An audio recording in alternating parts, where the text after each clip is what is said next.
चलिए आज की क्लास में हम बात करेंगे क्लास 8.2 का क्वेश्चन 3 नंबर।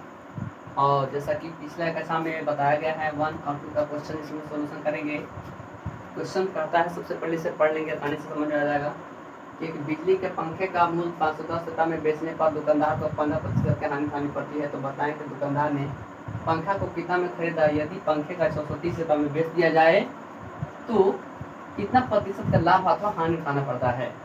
क्वेश्चन में सबसे पहले कहा कि इसको जो दिया है सबसे पहले हम इसे लिख लेंगे। सोल्व करने से पहले तो लिखेंगे विक्रय मूल्य बराबर पंखे का विक्रय मूल्य बराबर 510 रुपया,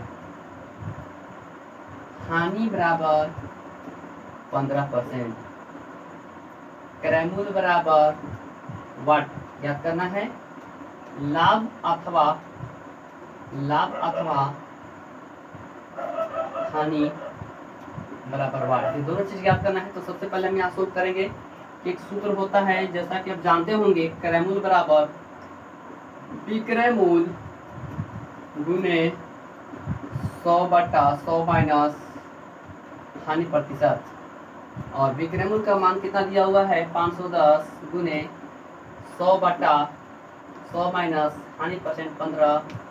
510 गुने 100/100 में से 15 घटेगा 85, 17 × 5 = 85, 20 × 5 = 100 और 17 × 3 = 51 कटेगा 30 मतबा में। तो 30 गुने 20 बराबर 600 रुपया। चलिए 600 रुपया हमारा क्रय मूल्य आया, यानी CP बराबर 600 रुपया आया। तो इसमें हम करना क्या है, अब वस्तु का दिया है विक्रय मूल्य, तो वस्तु का विक्रय मूल्य दिया है, तो इसको विक्रय मूल्य दिया है, क्या करेंगे, बोर्ड पर जगह नहीं है तो थोड़ा देर के लिए हम इसे मिटा रहे हैं। और ध्यान रखेंगे कि हमारा CI बराबर CP 600 रुपया आया है। तो इसको अगला पेज देखते हैं, इसको आगे मिटा कर देखते हैं कितना है।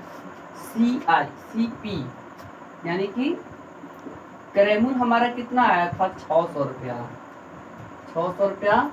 और विक्रय मूल्य क्या दे रहा है कि विक्रय मूल्य को 630 रुपये में बेच दिया जाए। तो आज भी कहा है कि 630 रुपये में बेच दिया जाए तो लाभ अथवा हानि प्रतिशत कहते हैं। तो लाभ होगा या हानि होगा, तो कैसे पहचानेंगे। वस्तु को कम में बेचकर ज्यादा में बेचा जाता है तो वस्तु लाभ ही होता है, इसलिए हम समझेंगे कि यहाँ पर वस्तु का लाभ हो रहा है।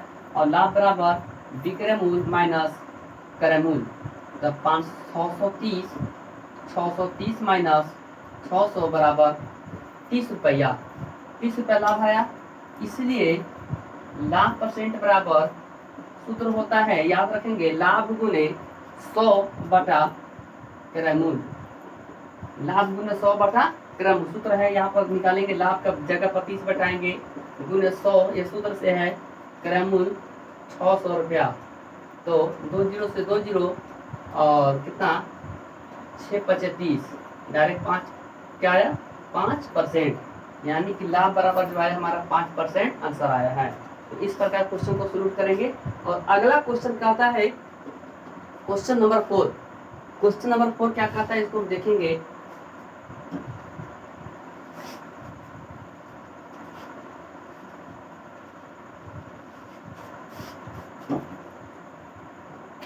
क्वेश्चन नंबर 4, अगला क्वेश्चन क्या कहता है हम देखते हैं। कहता है कि मुकेश स्पोर्ट्स के दुकान से एक फुटबॉल गेंद को 20% बटा पर 192 रुपया में खरीदता है। यानी कि आपको स्पोर्ट्स की दुकान से फुटबॉल को 20% 1 बटा पर 192 रुपया में खरीदता है, तो फुटबॉल गेंद का अंकित मूल्य क्या है। यानी कि लिखेंगे फुटबॉल का क्रय मूल्य, बराबर 192 रुपया। हमारा क्वेश्चन दिया है फुटबॉल का क्रय मूल्य, और अगला क्वेश्चन भी दिया है कि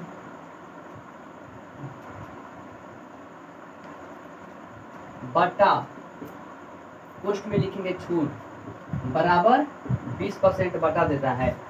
तो कहा है कि वस्तु का अंकित मूल्य क्या होगा। अंकित मूल्य ध्यान देंगे, वस्तु अंकित मूल्य के मतलब कि मान लिया जाए कि कुछ देर के लिए कलम है, तो इस कलम पर जो मार्किंग लिखा होगा 30 रुपया 25 रुपया, उस मूल्य को अंकित मूल्य कहते हैं, और बेचे गए मूल्य को विक्रय मूल्य और खरीदी गए मूल्य को क्रय मूल्य कहते हैं।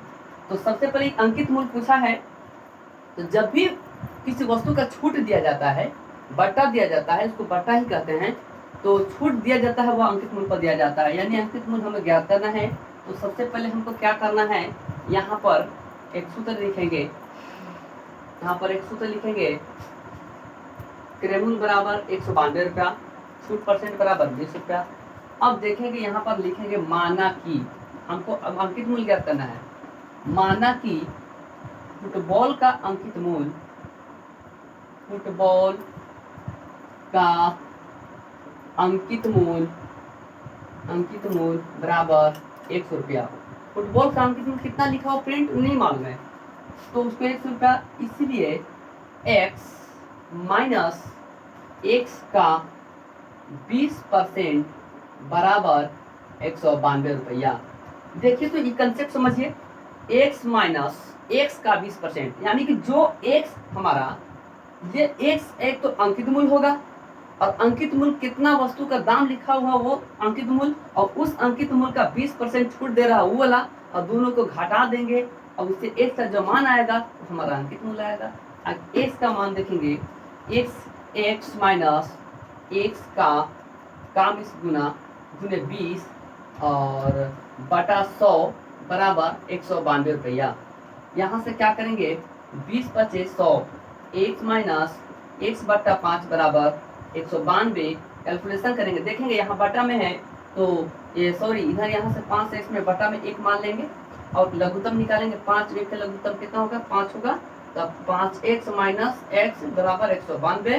तो फिर यहाँ लिखिए 4x बटा 5 लिखा जाएगा बराबर 192, ये घटाएंगे तो 4x बटा में 5 है तो इधर आके मल्टीप्लाई हो जाएगा, यानी बटा में है तो इधर आके गुना में आ जाएगा, तो बराबर 192 गुने 5, तो x बराबर 192 गुने 5 बटा 4, तो कटेगा 4 से कटेगा, भाग दीजिए 192 में 4 गुना 4 को 16, 9 में 6 जाएगा 3, 4 के बाद 48 बार में कटेगा 48, 48 25 कितना होगा 8 5 40 के 0, हाथ में 4 5 के 20, 4 24 240 रुपया आपका राइट एक्स का मान आंसर आया है, और यही 240 रुपया अंकित मूल्य कितना है, अतः वस्तु का अंकित मूल्य कितना होगा 240 रुपया वस्तु का अंकित मूल्य, यानी उस कलम उस जो फुटबॉल का अंकित मूल्य था वह 240 रुपया था। चलिए नेक्स्ट क्वेश्चन चलते हैं, क्वेश्चन नंबर 5।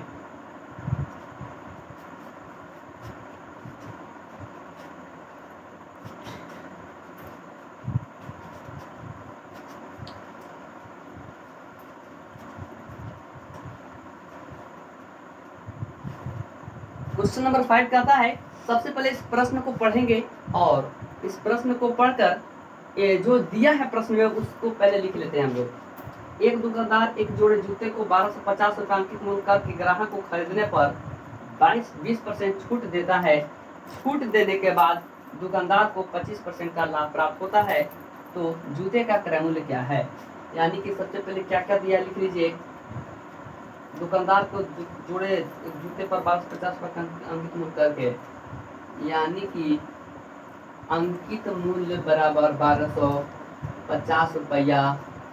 उसके बाद फिर क्या कहा, ग्राहक को खरीदने पर 20% का छूट देता है, छूट बराबर पोस्ट में लिख लीजिए बट्टा, इसको हम लोग छूट भी कहते हैं 20%। और क्या कहता है कि दुकानदार को 25% फिर भी लाभ प्राप्त होता है, यानी कि लाभ बराबर 25%। क्वेश्चन को समझेंगे कि क्या क्या दिया है, बड़ा आसानी से होगा, सूत्र बताएंगे। तो जूते का क्रय मूल्य क्या है,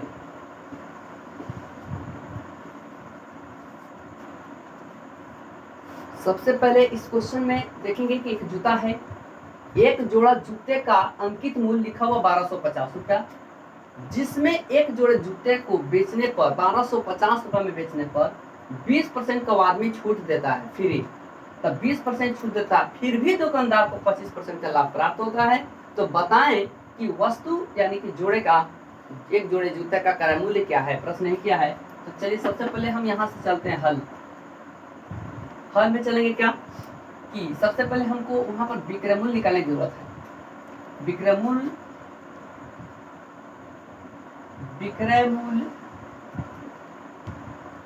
बराबर अंकित मूल्य गुने 100। विक्रय मूल्य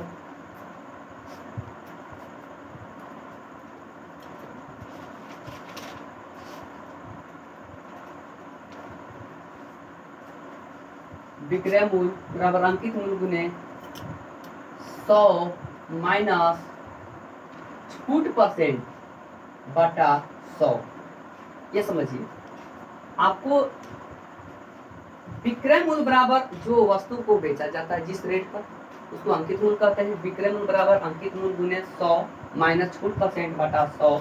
अंकित मूल्य दिया है 1250 रुपया गुने 100 माइनस छूट % कितना दिया है 20% और बटा 100।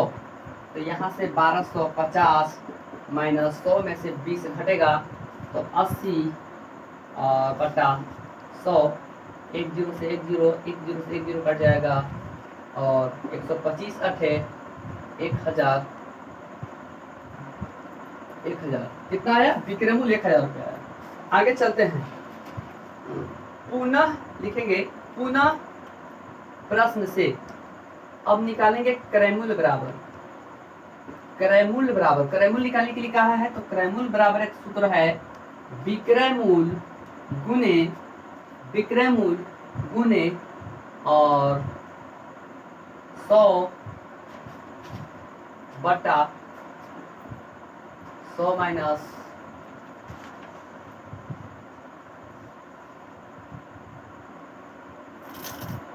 क्रय मूल्य बराबर विक्रय मूल्य गुने 100। लाभ दिया है ना, तो लाभ दिया है तो लाभ की उपस्थिति में क्या सूत्र होता है, क्रय मूल्य बराबर विक्रय मूल्य गुने 100 बटा 100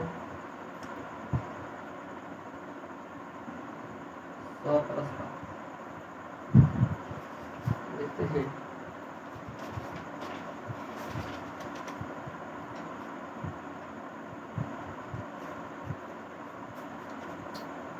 क्रय मूल्य बराबर विक्रय मूल्य गुने 100 बटा 100 प्लस लाभ प्रतिशत। तो विक्रय मूल्य कितना दिया है हमारा 1000 आया, वैल्यू बटा देंगे 100 सूत्र से बटा 100 प्लस में कितना 20% 1000 गुने 100 बटा 100 में 20 जोड़ेंगे 120। 1 0 से 1 0 कट जाएगा और ये कटेगा फिर, और ये कटेगा कितना 3 चौके 12 तो 25 चौके 100 यानी 250 चौके 1000, 250 चौके 1000, 3 चौके 12 कट जाएगा तो 25 में हाँ कितना आएगा 2500 बटा 3 तो कटेगा कितना आएगा 2500 बटा 3 काटिए 3 8 24 3 गुना 6 3 गुना 6 3 9 3 9 10 में से 3 9 833 पूर्णांक 1/3 यानी 833 पूर्णांक 1/3 कितना रुपया वस्तु का क्रय मूल्य आया है। आप इसे देख करके सोल्व कर सकते हैं आसानी से। Question number 5। चलिए फिर से एक बार रिवीजन करते हैं इस क्वेश्चन को, कुछ करना नहीं है। सबसे पहले ध्यान देंगे कि वस्तु जो एक जोड़ा जूते है उस जोड़े जूते का 1250 रुपये अंकित मूल्य लिखा हुआ था वस्तु पर प्रिंट, और इसको मार्केटिंग प्राइस कहते हैं जो वस्तु पर लिखा होता है। और जो उस वस्तु पर छूट दिया जाता है उस वस्तु को हम लोग क्या कहते हैं बाटा या छूट भी कहते हैं। यानी कि जब भी बाटा दिया जाता है या छूट दिया जाता है तो अंकित मूल्य पर ही दिया जाता है, विक्रय मूल्य पर नहीं क्रय मूल्य पर।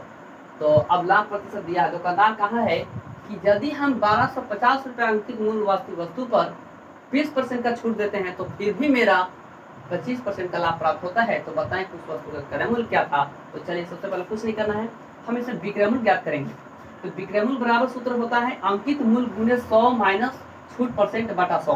यहाँ से वैल्यू पुट कर लेंगे और बैठाने के बाद जो हमारा विक्रय मूल्य 1000 आया, इस विक्रय मूल्य से हम आगे फिर बैठाएंगे, पुनः प्रश्न से चलेंगे।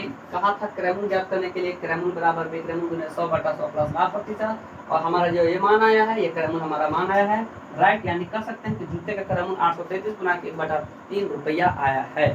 चलिए नेक्स्ट क्वेश्चन चलते हैं, समझ में आ गई होगी। और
चलते हैं क्वेश्चन, अगला क्वेश्चन देखते हैं।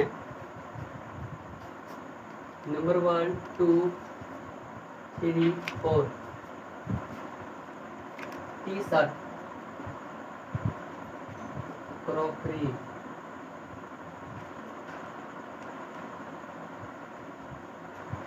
घी 1 kg,